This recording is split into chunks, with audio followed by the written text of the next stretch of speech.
성막은 광야를 행진하는 이스라엘 자손과 동행하시는 여호와 하나님의 처소였습니다. 그리고 성막은 하나님이 이스라엘 자손을 만나는 장소이기도 했습니다. 이런 의미에서 성막은 오늘날 교회를 상징합니다. 교회는 하나님이 임재하시는 곳이고 자기 백성을 만나시는 곳이기 때문입니다. 그리고 성막의 모든 기구들은 하나님의 백성이 하나님을 만나는 도구들입니다. 이런 의미에서 성막의 모든 기구는 중보자이신 예수 그리스도와 예수 그리스도의 중보적 사역을 예표합니다. 하나님께서는 이 성막을 만들라 모세에게 명하셨고, 그 기구들을 구체적으로 어떤 치수로, 어떤 모양으로, 어떤 재료로 만들 것을 명하셨습니다. 오늘 본문은 성막의 기구는 아니고 성막에 필요한 것입니다. 그것은 바로 거룩한 관유와 거룩한 향입니다. 출애굽기 30장에는 거룩한 관유와 향을 만들라는 여호와 하나님의 명령이 증거되고, 37장 본문은 그 명령대로 거룩한 관유와 향을 만드는 내용이 증거됩니다. 먼저 하나님께서 모세에게 거룩한 관유를 만들라 명하시는 내용입니다. 너는 상등 향품을 가지되 액체 모략 500세겔과 그 반수의 향기로운 육개 250세겔과 향기로운 창포 250세겔과 계피 500세겔을 성소의 세겔로 하고, 감람기름 한 흰을 가지고 그것으로 거룩한 관유를 만들되 향을 제조하는 법대로 향기름을 만들지니 그것이 거룩한 관유가 될지라. 하나님은 상등 향품을 가지고 거룩한 관유를 만들라 명하시는데, 이 상등 향품이라는 것은 아주 품질이 좋은 최고의 향품을 의미합니다. 그리고 본문에 거룩한 관유를 만드는 재료들이 성소의 세겔 단위로 표시되어 있는데, 이것을 현대적인 킬로그램으로 바꾸어 말하면 모략은 5.5kg, 육개는 2.75kg, 창포 2.75kg, 계피 5.5kg이 됩니다. 그리고 감람기름 한 흰은 3.6리터 정도가 됩니다. 모략은 남아라비아나 소말리아 지역에서 주로 생산되며 방향제나 방부제로 사용이 되었습니다. 성경에는 동방 박사들이 아기 예수님께 경배할 때 이 모략을 예물로 드렸음을 증거하고, 또 니고데모가 예수님의 장례를 위해서 모략을 가져왔다라고 증거하고 있습니다. 그리고 육개는 나무가 희귀하여 향품 중에서 구하기 힘든 아주 고가품이었다고 합니다. 창포는 이스라엘에서 생산되지 않는 향품으로 오늘날 레몬그라스일 가능성이 높다고 합니다. 계피는 여러분 아시는 대로 코와 혀를 톡 쏘는 맛을 내는 향품입니다. 그리고 감람기름은 올리브 기름을 의미합니다. 하나님이 이 5가지 재료를 가지고 향을 제조하는 법대로 거룩한 관유를 만들라 명령하셨습니다. 이 향을 제조하는 법이 구체적으로 어떤 것인지는 알려진 바가 없습니다. 다만 유대인들의 전성에 따르면 각 향료의 진액을 먼저 추출하고 여기에 감람유를 정교히 배합하는 방식으로 거룩한 관유를 만들었다고 합니다. 하나님은 모세에게 거룩한 관유의 사용처에 대해서도 명령하셨습니다. 너는 그것을 해막과 정극에 바르고 상과 그 모든 기구이며 등잔대와 그 기구이며 분향단과 및 번제단과 그 모든 기구와 물두멍과 그 받침에 발라 그것들을 지극히 거룩한 것으로 구별하라.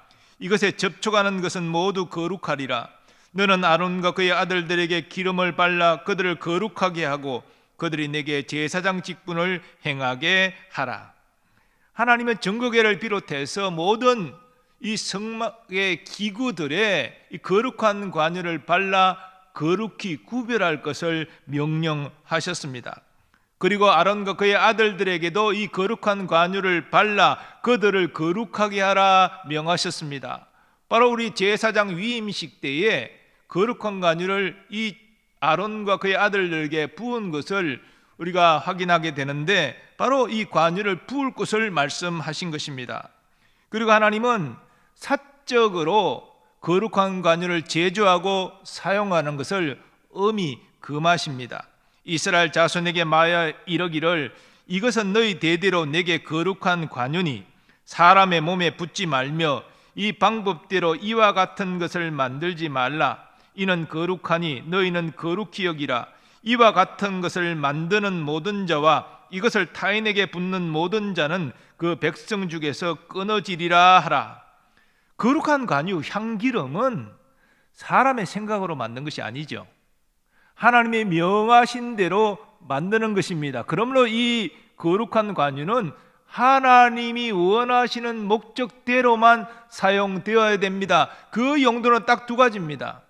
성막과 그 모든 기구들의 관유를 발라 거룩하게 구별하는 것, 그리고 제사장들에게 관유를 부어서 저들을 거룩하게 하여 제사장 직분을 행하게 하는 것, 이 두 가지 목적 외에는 만들어서도 사용해서도 안 되는 것입니다. 하나님은 사적인 목적으로 거룩한 관유를 제조하고 사용하는 자는 이스라엘 자손 중에서 끊어질 것이다 라고 엄히 경고하셨습니다.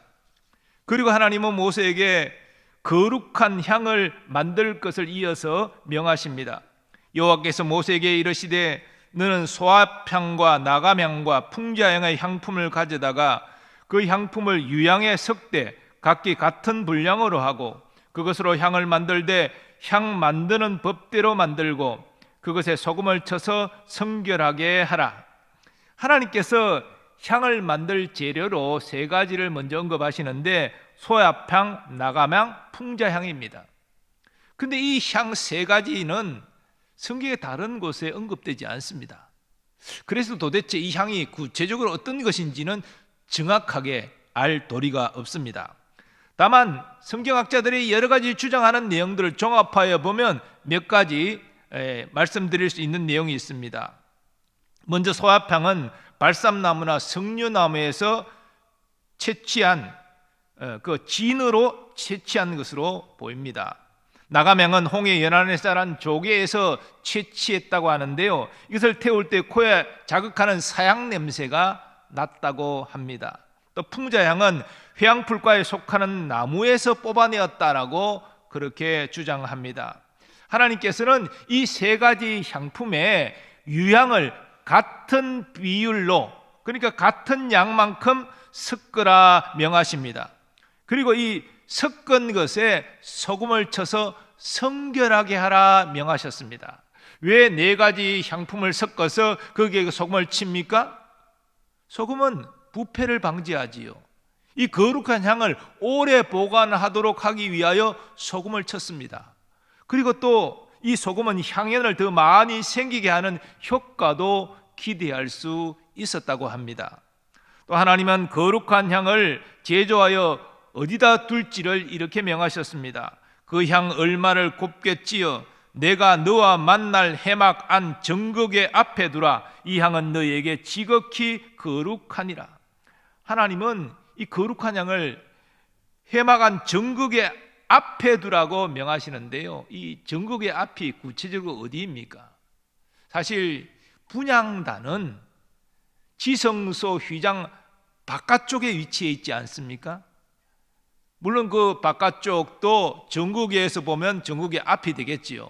그래서 이 거룩한 향을 보관하는 것은 바로 지성소 휘장 바깥 분향단 옆에다가 보관하는 것으로 보입니다.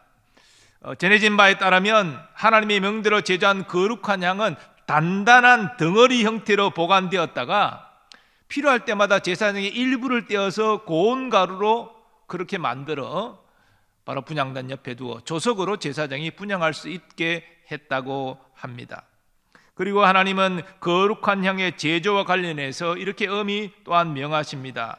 네가 여호와를 위하여 만들 향은 거룩한 것이니 너희를 위하여는 이 방법대로 만들지 말라. 냄새를 맡으려고 이 같은 것을 만드는 모든 자는 그 백성 중에서 끊어지리라. 거룩한 향도 거룩한 관유처럼 사적인 목적으로 제조하여 사용해서는 안 된다는 것입니다. 이것은 오직 하나님을 위해서만 제조되고 하나님이 명하신 대로만 사용되어야 됩니다. 만일 이러한 하나님의 경고를 무시하고 개인적인 어떤 욕심으로 이것을 만들어서 개인적인 유익을 위해서 사용하게 되면 마찬가지로 이스라엘 자손 중에서 끊어지게 될 것이라고 하나님은 경고하십니다. 이 이스라엘 자손 중에서 끊어진다는 것이 구체적으로 어떤 것을 의미합니까? 자기가 속한 지파에서 그 이름이 삭제되고 이스라엘 공동체 중에서 추방되는 것을 의미합니다. 이스라엘 공동체는 거룩한 하나님의 백성된 공동체가 아닙니까? 이 공동체에서 추방된다는 것은 하나님의 백성이 이제는 아니라는 것입니다. 즉 몸은 살아있지만 하나님의 백성이 아니니 영적으로는 죽은 것과 같다는 것이죠. 하나님이 이렇게 엄히 경고하심으로 이 거룩한 관유와 거룩한 향을 사적인 목적을 가지고 만들지 마라, 그리고 사적인 그 목적대로 사용하지 말라, 이렇게 엄히 명령하셨습니다. 이상 살펴본 내용처럼 거룩한 관유, 거룩한 향 모두 다 하나님이 명하신 대로 만들어야 되고, 그리고 하나님이 명하신 대로 만든 것은 하나님이 명하신 목적에만 사용해야 됩니다. 이것이 거룩한 것, 그리고 거룩한 목적으로 쓰여져야 한다는 것입니다. 자, 그렇다면 거룩한 관유와 거룩한 향을 통해서 우리는 어떤 교훈을 받을 수 있습니까? 하나님은 이 거룩한 관유, 거룩한 향의 제조와 사용처에 대하여 말씀하심으로 우리에게 무엇을 가르치고 계십니까? 먼저 하나님은 거룩한 관유가 성령의 역사를 상징한다고 말씀하십니다.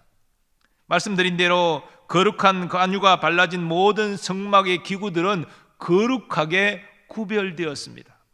또 아론과 그의 아들들이 이 거룩한 관유의 기름 부음을 받고 저들은 거룩한 제사장으로서 사역을 감당할 수 있었습니다.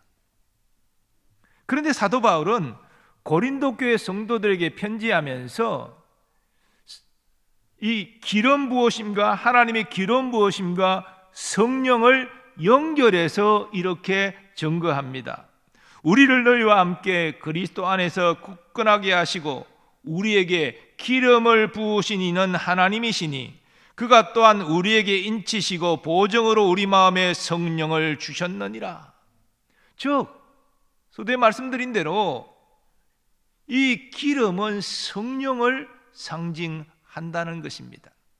그러므로 우리가 오늘날 하나님의 거룩한 일을 감당하는 거룩한 일꾼 되기 위해서는 첫째로 성령으로 거듭나야 한다는 것입니다.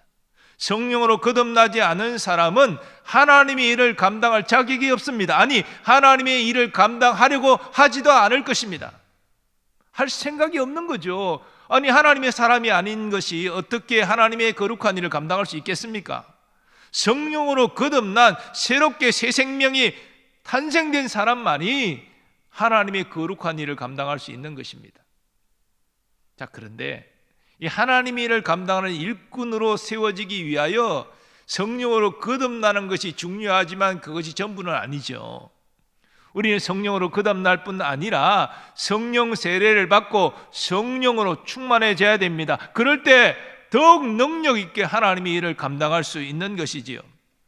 우리 예수님도 공생의 사역을 어떻게 감당하셨습니까? 성령의 기름 부으심을 받고 성령으로 충만하여 그 사역을 능력 있게 감당하지 않으셨습니까? 사도행전은 그 사실이 이렇게 증거됩니다. 하나님이 나사렛 예수에게 성령과 능력을 기름 붓듯 하셨음에 그가 두루다니시며 선한 일을 행하시고 마귀에게 눌린 모든 사람을 고치셨으니 이는 하나님이 함께 하셨음이라. 즉 성령의 기름 부으심, 성령 충만은 하나님이 함께 하시는 증거라는 것입니다. 우리가 성령 세례를 받고 성령의 기름 부으심을 받고 성령으로 충만하면 우리의 사역에 하나님이 함께 하시는 증거가 되는 것이죠.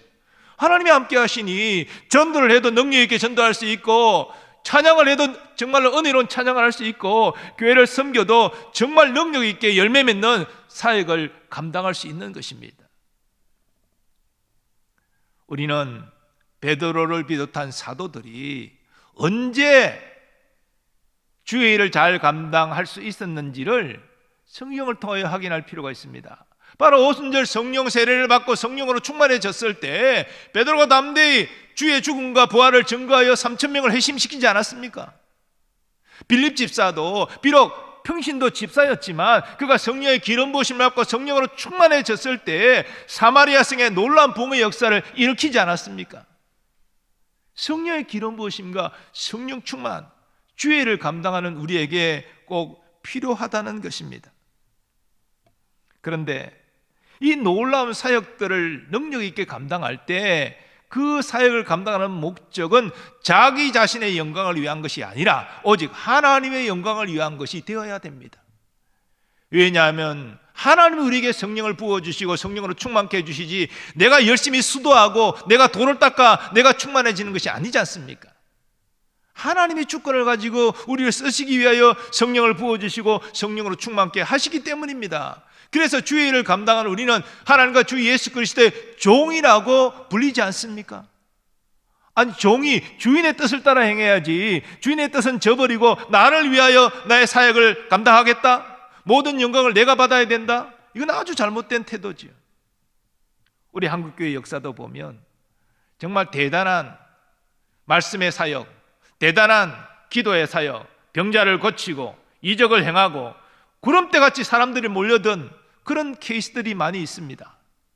모 장로, 모 목사, 그랬는데 이 사람들이 몰려들고 능력이 나타나자 마치 장로가 목사가 신인 양 추앙을 받고 그래서 첫 목적이 변질돼서 자기를 위하여 사람들을 모으고 재물을 모으고 이름을 내고 이러다가 이단에 빠져가지고 하나님 영광 가리고 많은 사람의 고통을 주는 일들이 일어나지 않았습니까? 제가 구체적인 사람의 이름은 들지 않겠습니다만은 그런 일들이 과거에도 있었고 지금도 일어나고 있다는 것입니다. 바로 성령을 부어주시고 성령으로 충만케 하시는 하나님의 뜻을 깨닫지 못하고 사리사욕으로 이것을 감당하다가 그런 비극을 초래하게 된 것입니다. 그러므로 주의 일을 감당할 때 우리는 우리의 영적 상태를 진단할 필요가 있습니다. 가장 기본적인 질문은 나는 과연 성령으로 거듭났는가? 달리 표현하면 나는 정말 예수 그리스도를 구주로 믿어 구원받았는가? 이걸 먼저 점검해야 되죠. 구원받지도 못한 사람이, 성령으로 거듭나지도 못한 사람이 주의를 어떻게 감당한단 말입니까? 어불성설이죠. 성령으로 거듭난 것 가장 중요한 증거는 하나님 앞에 내가 죄인임을 회개했는가? 예수 그리스도가 나의 죄를, 나의 구원을 위하여 십자가에 달려 하나님 심판 나 대신 받으시고 부활하신 것을 내가 진실로 믿는가? 예수 그리스도에 대한 믿음과 하나님 앞에 죄인됨을 회개한 것을 점검하면 거듭난 증거가 분명히 나타나죠. 하나님 앞에 진실로 죄인임을 회개한 사람, 예수 그리스도만이 나의 유일한 구원자이심을 믿는 사람, 이 사람은 성령으로 거듭난 사람이죠. 그렇죠? 하나님을 사랑하고 하나님의 영광을 위하여 살고 싶어하고 하나님의 뜻대로 살지 못하고 범죄했을 때는 가슴 아파하고 회개하는 사람, 이런 사람은 성령으로 거듭난 사람이죠. 근데 이것을 먼저 점검해야 되는 것입니다. 그리고 또 우리는 과연 우리가 성령의 기름 부으심을 받고 지금 성령으로 충만해 있는가? 그래서 하나님이 주시는 지혜와 사랑과 능력으로 주의 일을 감당하고 있는가? 그래서 많은 열매를 거두고 있는가? 하나님께 영광 돌리고 있는가? 점검해야 됩니다. 만일 우리가 성령으로 충만하지 않다면 어떻게 해야 됩니까? 성령 충만을 구해야 되는 것이죠. 하나님 주의 일을 감당할 수 있도록 성령으로 기름 부어주시고 성령으로 충만케 하여 주옵소서. 우리가 날마다 구해야 되는 것이죠. 기도해야 됩니다.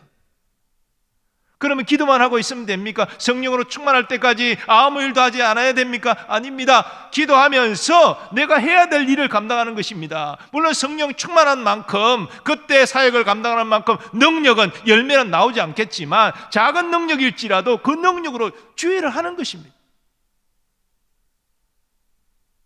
우리는 나의 욕심을 날마다 부인하면서 하나님 말씀에 순종하는 삶을 실천해야 됩니다.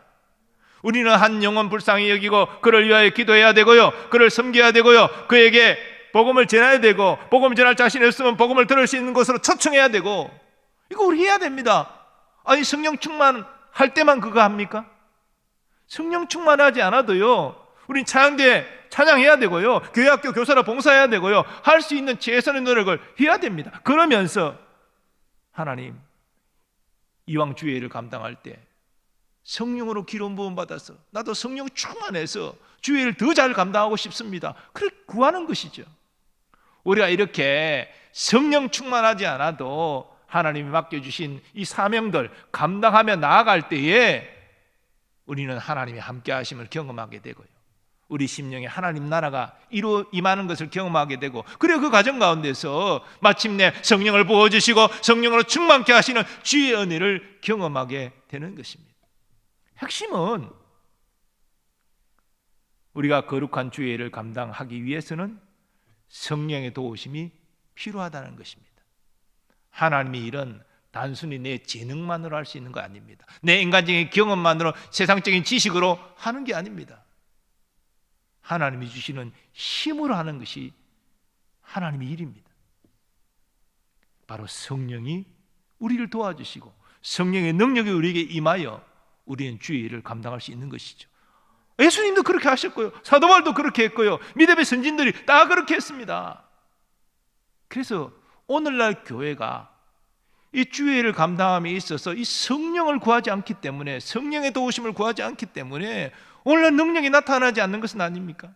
사도 바울은 대단한 지식을 갖고 있는 사람, 당시의 모든 학문을 다 마스터하고 율법까지도 공부하여 정말 바리새인 중에 바리새인이라 할 수 있는 그런 다 갖춘 사람이었지만 그의 지식으로 말씀 전하지 않았습니다. 그는 성령의 나타나심과 능력으로 말씀을 증거했다라고 그렇게 고백하고 있지 않습니까? 그 대단한 지식인가 대단한 경륜을 가진 그도 그의 인간적인 능력으로 사역하지 않았습니다. 늘 하나님의 도우심을 의지하면서, 성령을 의지하면서 성령의 나타나심과 능력으로 복음을 전했다는 것이죠. 우리도 그렇게 해야 됩니다.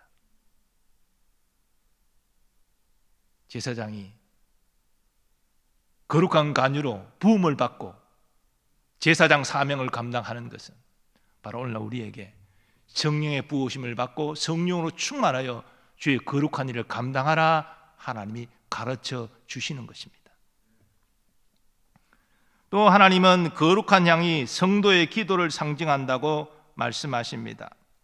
사도 요한은 환상을 보고 이렇게 증거했습니다. 또 다른 천사가 와서 제단 곁에 서서 금향로를 가지고 많은 향을 받았으니 이는 모든 성도의 기도와 합하여 보좌 앞 금제단에 드리고자 함이라. 향연이 성도의 기도와 함께 천사의 손으로부터 하나님 앞으로 올라가는지라. 바로 향연이 성도의 기도와 함께 하나님께 상달되고 있는 환상을 본 것입니다.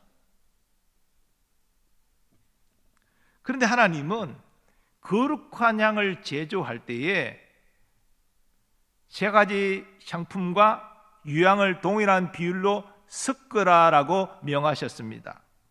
이것이 의미하는 바는 이 향이 기도와 연결되어 있다면 이 기도의 내용이 여러 가지가 있다는 것입니다. 우리는 보통 간구의 기도를 많이 드리죠. 하나님 이걸 해주세요, 저것도 도와주세요, 이 문제 해결해 주세요, 이 계약 꼭 되도록 해주시고 이 병을 고쳐주세요. 얘가 필요한 것을 자꾸 구하는 이 소위 간구의 기도인데요, 그런데 하나님은 간구의 기도만을 말씀하지 않으셨습니다. 회개의 기도가 있고요, 감사의 기도가 있고요, 시편의 내용들은 대부분 찬양의 기도입니다. 더하여 우리는 다른 사람을 위해서 도고의 기도를 또한 드려야 됩니다. 기도의 내용들은 다양하다는 것이죠. 골고루 섞으라라는 말씀은 우리의 삶의 기도의 내용들이 골고루 섞여야 된다는 것입니다. 이제 간구의 기도만 하지 마시고 감사의 기도를 많이 하세요. 회개의 기도도 하세요. 또 찬양의 기도도 하시고 다른 사람을 위한 도구의 기도도 하시고 골고루 섞어서 기도할 때 하나님이 기뻐하신다는 겁니다. 음식도 편식하지 말고 골고루 먹으라 그러지 않습니까? 기도도요, 골고루 해야 돼요. 골고루.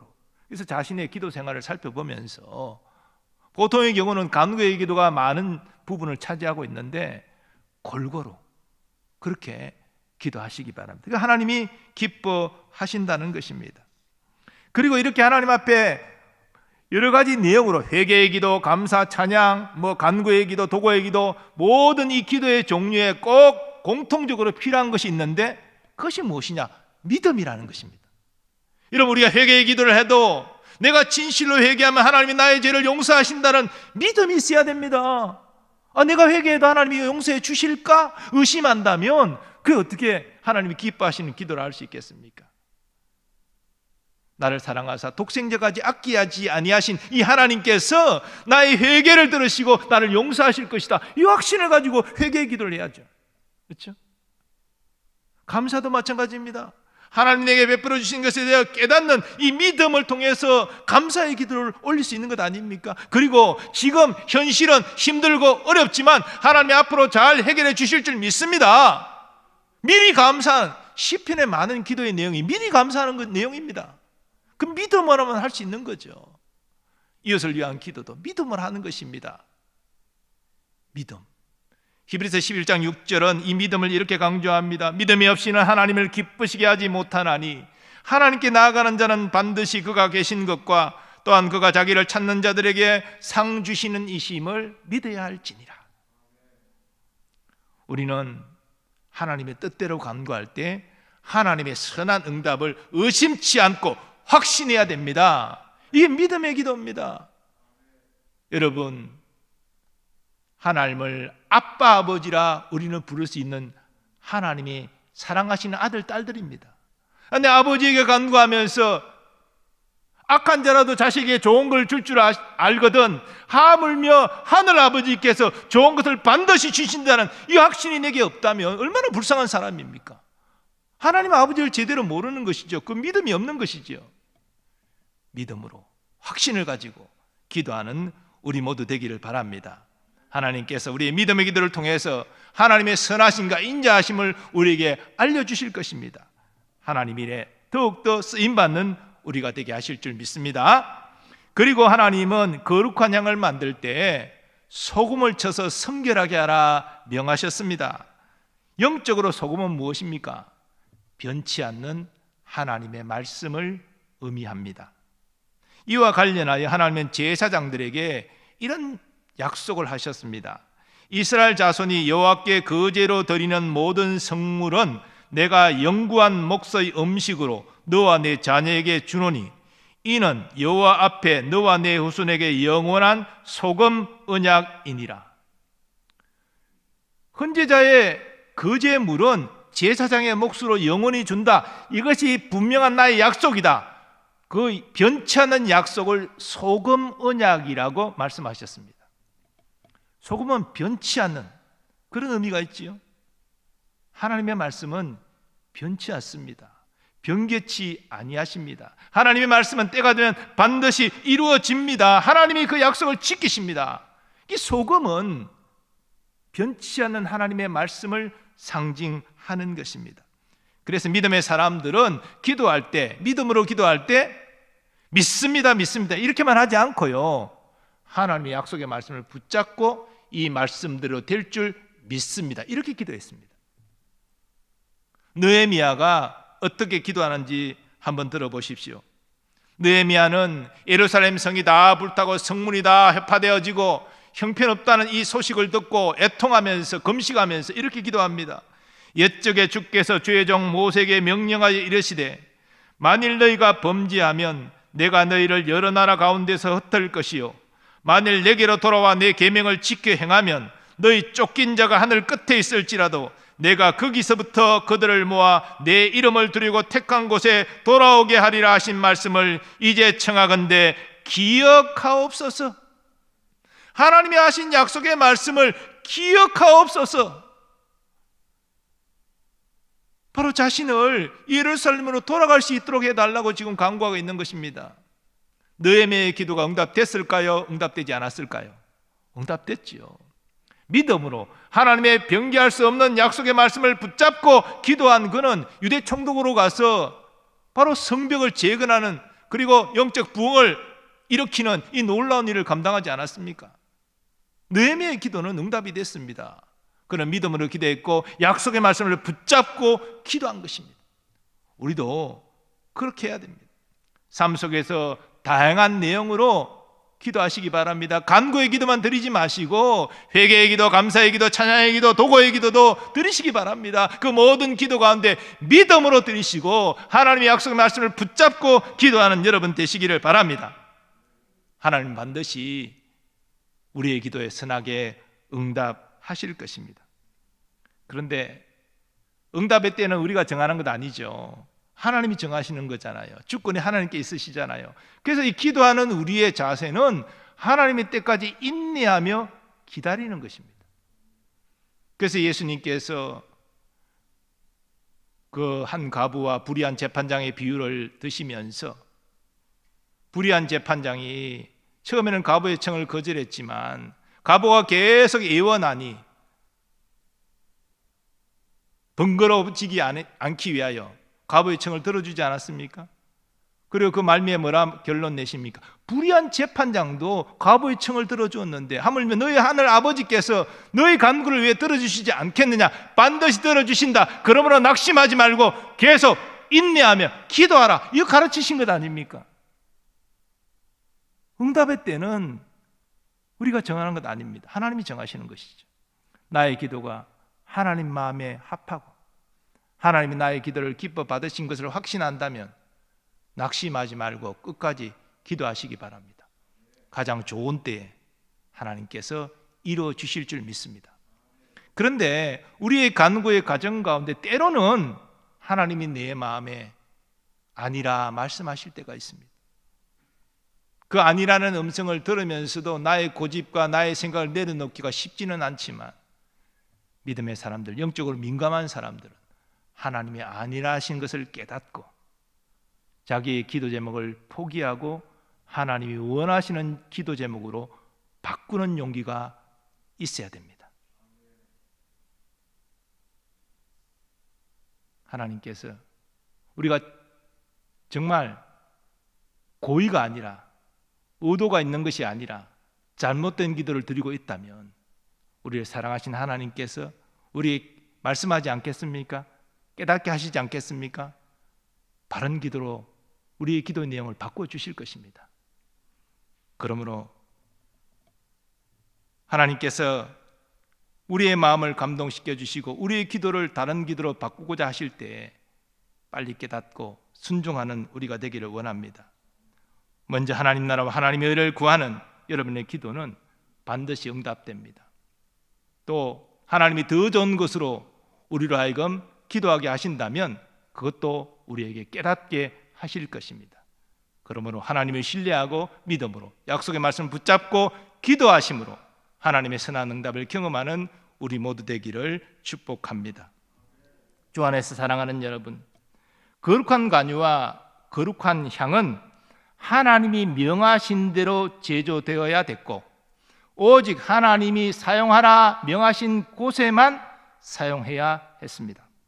왜냐하면 이 거룩한 관유와 향은 하나님의 영광을 위하여 만들어진 것이기 때문입니다. 그런데 성경은 여러분과 저를 예수 그리스도의 보혈과 성령으로 거룩한 하나님의 자녀 되게 하셨다라고 증거합니다. 우리는 이미 성령으로 하나님의 소유된 거룩한 존재가 되었습니다.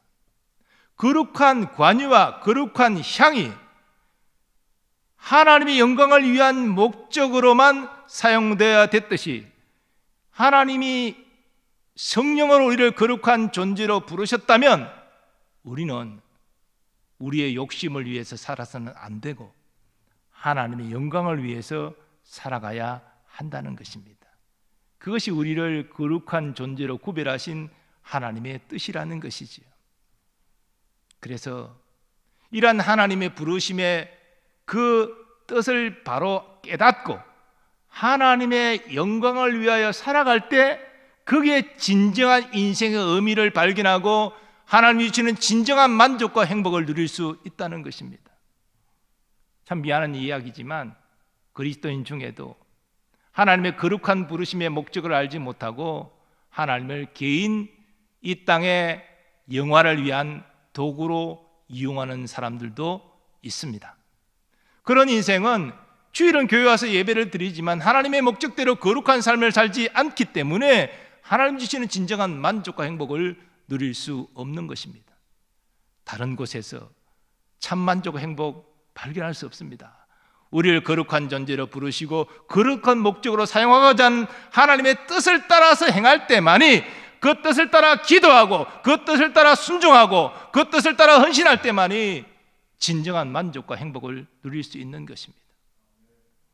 우리는 과연 그 하나님의 뜻을 따라 행하고 있습니까?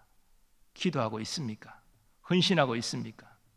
성령께서 오늘 이 밤에 우리를 깨닫게 하여 주셔서 하나님이 우리를 거룩한 존재로 부르셨음을 인식하고 거룩한 목적을 따라 행하기로 다시 한번 결단하고 나아가는 우리 모두 되기를 간절히 소원합니다. 아버지 하나님, 거룩한 관유와 거룩한 향이 하나님이 명하신 방법대로 제조되고 하나님이 명하신 곳에만 사용되어야 되듯이 우리가 하나님의 거룩한 백성으로 부름을 받았건만 우리는 하나님이 부르신 목적대로 기도하고 행동하고 헌신하고 있습니까? 오늘 말씀을 통해서 우리 자신을 돌아보게 하시고 성령께서 우리를 깨닫게 하시고 우리로 행하게 하여 주셔서 오직 하나님의 영광을 위한 그 하나님의 부르심의 목적을 따라 행함으로 하나님의 함께 하심과 하나님 주시는 참 만족과 행복을 누리게 하여 주옵소서. 예수님의 존귀하신 이름으로 기원하옵나이다. 아멘.